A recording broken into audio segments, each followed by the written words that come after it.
Hello and welcome to my channel, Fred Makes Things. This is part 3 of the Pusheen tutorial.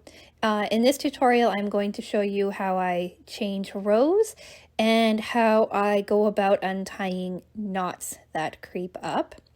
The majority of this, I think, is going to be mostly filmed as a time lapse, just because I don't really think I have too much to add. It's just going to be mostly finishing the main body of Pusheen. If you don't know, part 1 was me setting up the canvas for stitching.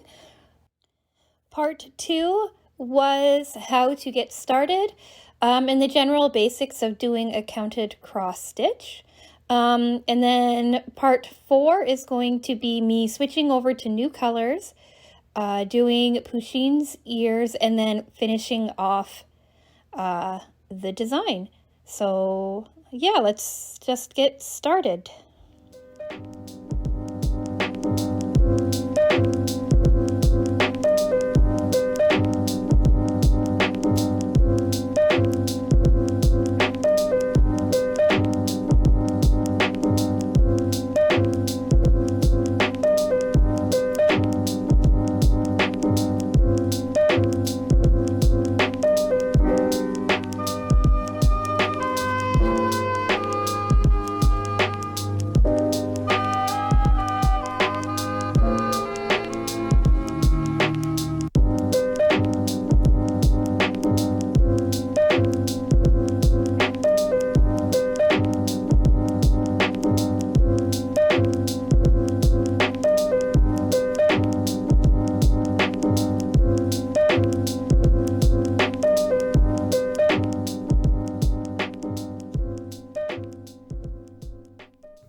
Okay, so I've pulled a little knot.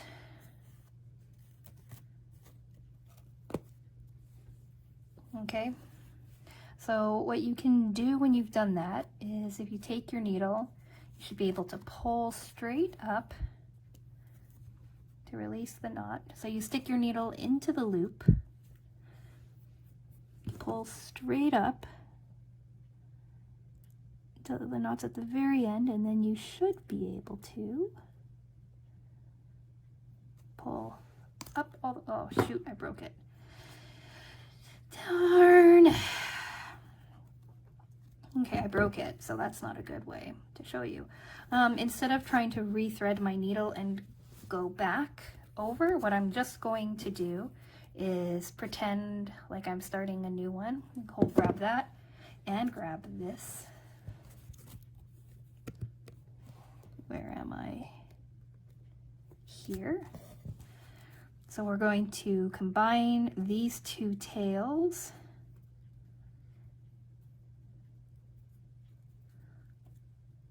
Like so. And we're just going to sew them right in as if we were starting a new thread.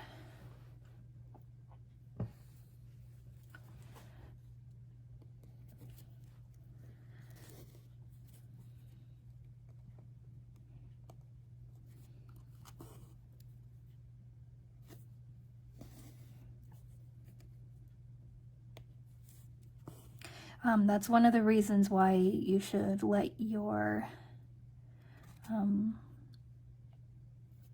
thread unravel so it's nice and straight like this and not all twisted, because when you let it get twisty, you can get knots. All right, I'm sewing that wrong. Just pull it all the way through. Oh, can't. So I wasn't paying attention, and instead of going on a diagonal, I went up and down. So we have to fix that. So again, to undo, you just pull it through, just like so.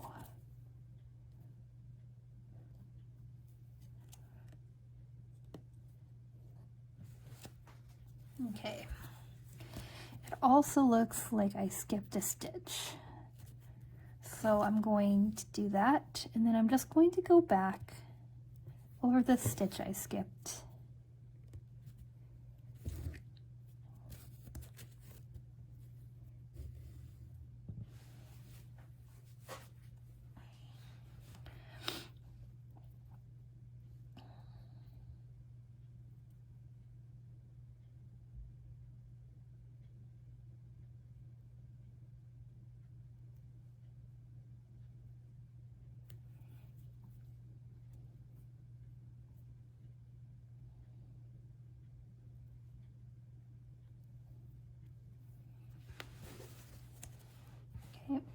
Make sure you've got your tails going, held, and we'll continue. So once you go back, fix this, or go back to the skipped stitch, you can continue on your line. If you notice that like in a different line you've skipped a stitch too, you can always just kind of jump down, right, fix it and come back up. It's not that big of a deal. The stitches are so small that you really can't tell in a finished project if you've made like minor mistakes. And then next time, if I manage to get a knot in my yarn, I will show you what I do without breaking the yarn, hopefully. So let's continue.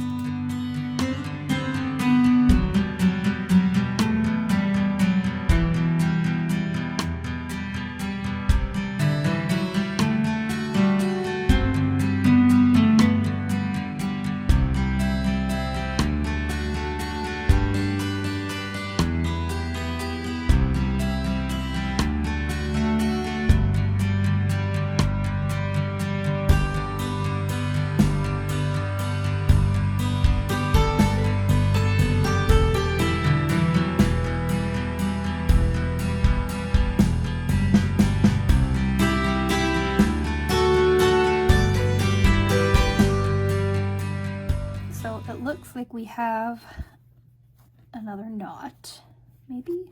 I don't know. So I'm going to take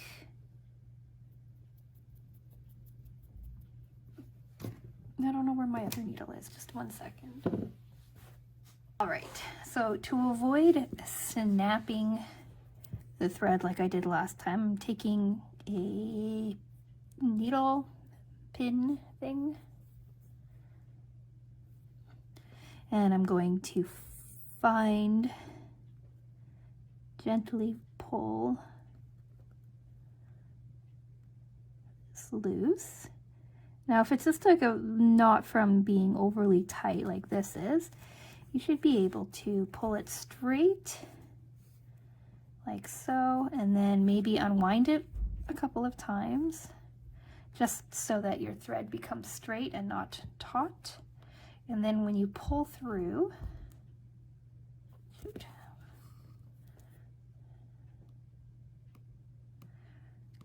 I'm loosening a couple of stitches because it's from a bit further back than I thought it was.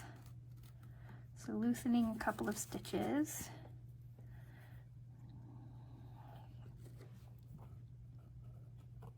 Yep, see, and then that solved the knot. See, no more knot on this side. It's because I let the thread get too wound. I'm not loosening, like I'm not letting it unwind enough. Okay, so I'm gonna pull it out, let it unwind, like, and bring it back. And there we go.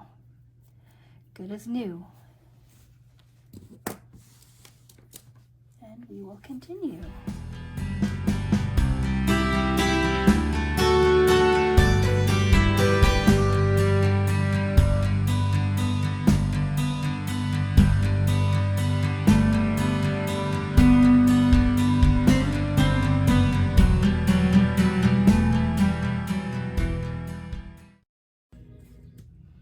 Okay, so I just counted out to see how many rows I have to go up before things start to change. right, which is 7. There's 7 rows, right, of pretty solid gray. So I'm just going to go through all of that really quickly. I wanted to say too that when you're starting a new row and it's directly above the last row, you might need to do your stitch backwards like I just did, right? I'll show you again.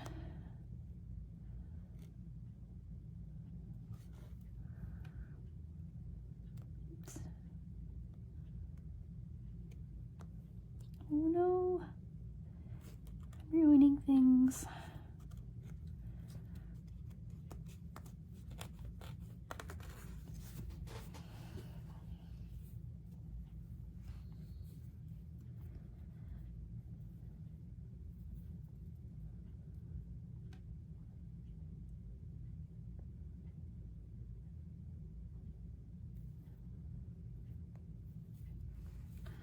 All right, you might want to go backwards because normally you start from this point. You start from this point and you go up to here, then down and up. But because you just ended your last stitch here too, you can't go back in there. So if you go backwards on your first stitch, then it's not a big deal. So when we reach the next end of row on this side, or on this side, I guess, I'll show that to you again.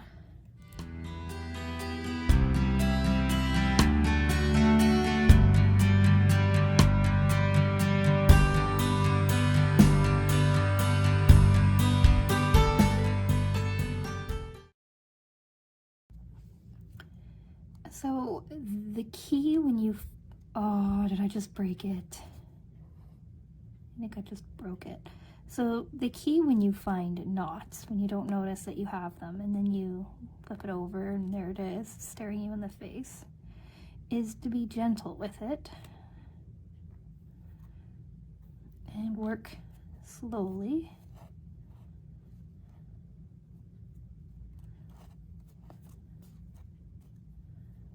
Okay, it's not broken.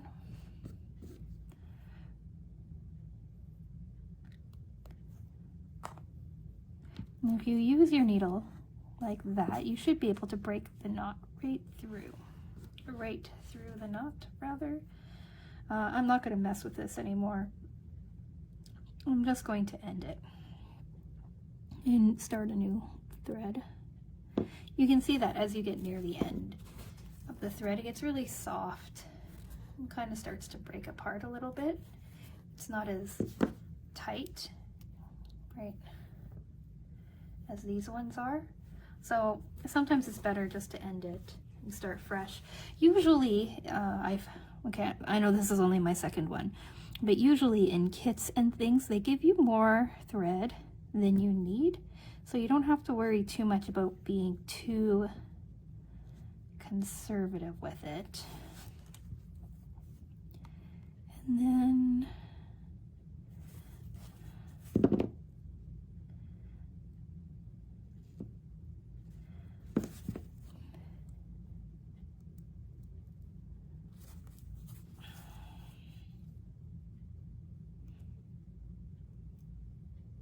the idea is basically just to lock the thread in.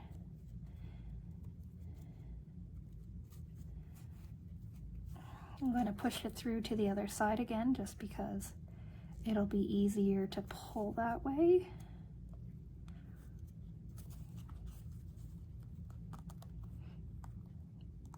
And making sure not to stab yourself. Just like that. And then you can pull it back through. And then right there's no harm done.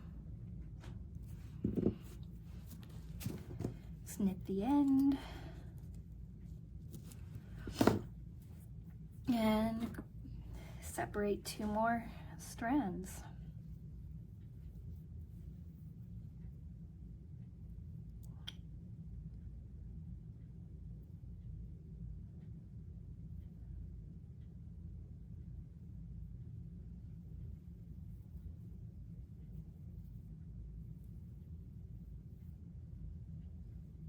or one strand if you're doing the one strand and doubled over method like we started with. There we go.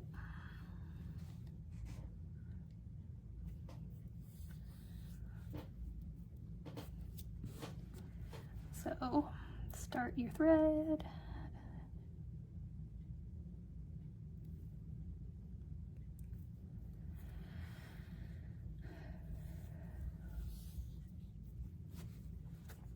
Find your spot. And grab your end.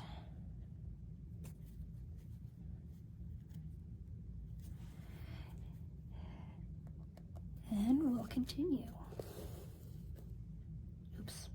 Okay, I didn't hold my end. Remember to hold your end.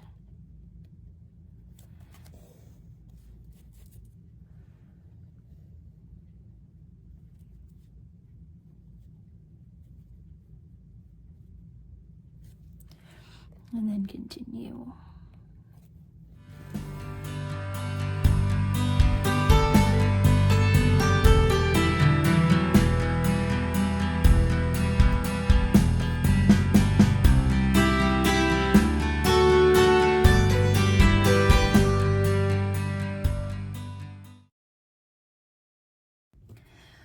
Okay, so we're at the end of the row. We're going up to the next one. So we go right into here like usual. But now we can't go back into that one or we'll undo the stitch. So we go backwards. Just on this first stitch. Like so. And then we continue like we normally do.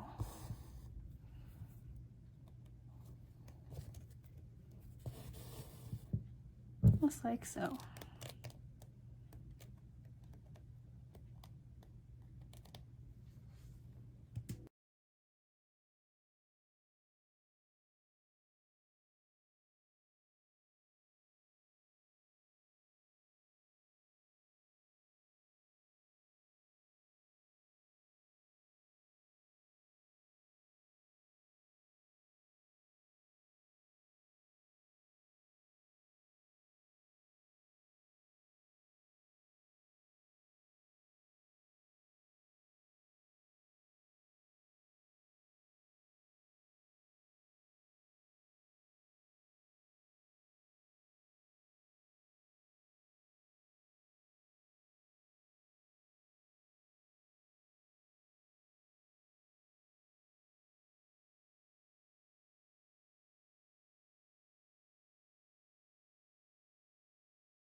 Okay, so it looks like I missed a notch too far back. So what I'm going to do is grab the loop, and I'm just going to sew it into the section that I'm working on. So that's up in here.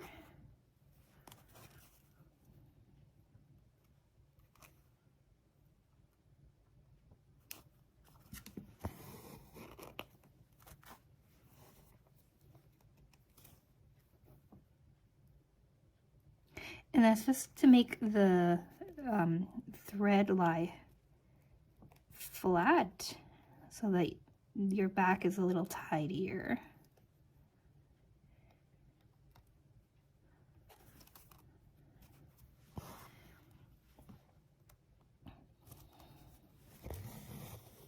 So just like that. And then when I come back through again, I'll grab it and get it to lie flat like so.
This video on a bit of a mess, and I'll explain what exactly is happening in part 4, just because I go into more detail there than I want to right here. I'm going to continue in part 4 with the ears, changing out the colors, and then finishing the pattern off. So I just want to say thank you for watching this video. Comment down below if you have anything that you think I could do differently. I'm always open to suggestions. And yeah, I think that's it. So again, thanks for watching, and I'll chat with you again in part 4.